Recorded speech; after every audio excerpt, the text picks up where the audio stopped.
హైదరాబాద్ పాత బస్తీలో ప్రమాదం చోటు చేసుకుంది. శాలిబండ పోలీస్ స్టేషన్ పరిధిలో నడి రోడ్డుపై భారీ చెట్టు నేల కొరిగింది. శంషేర్గంజ్ నుంచి కాలాపత్తర్ వెళ్లే రోడ్డుపై జరిగిన ఈ ఘటనలో 4గురికి గాయాలయ్యాయి. 6 వాహనాలు ధ్వంసమయ్యాయి.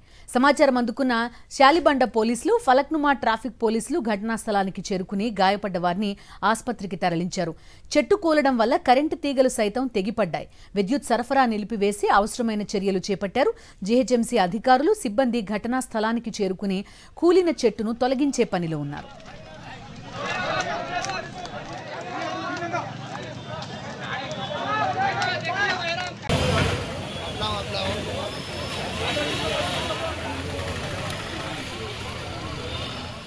హైదరాబాద్ పాత బస్తీలో ప్రమాదం జరిగింది. ఆ దృశ్యాలు చూస్తున్నాం.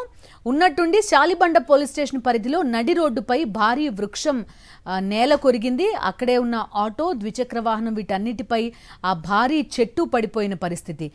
శంషేర్గంజ్ నుంచి కాలాపత్తర్ వెళ్లే రోడ్డుపై జరిగింది ఈ ఘటన. 4గురికి గాయాలయ్యాయి. 6 వాహనాలు ధ్వంసమయ్యాయి. సమాచారం అందుకున్న శాలిబండ పోలీసులు, ఫలక్నుమా ట్రాఫిక్ పోలీసులు ఘటనా స్థలానికి చేరుకుని గాయపడ్డ వారిని ఆసుపత్రికి తరలించారు. చెట్టు కూలడం వల్ల కరెంటు తీగలు సైతం తెగిపడ్డాయి. విద్యుత్ సరఫరా నిలిపివేసి అవసరమైన చర్యలు చేపట్టారు. జీహెచ్ఎంసీ అధికారులు, సిబ్బంది ఘటనా స్థలానికి చేరుకుని కూలిన చెట్టును తొలగించే పనిలో ఉన్నారు.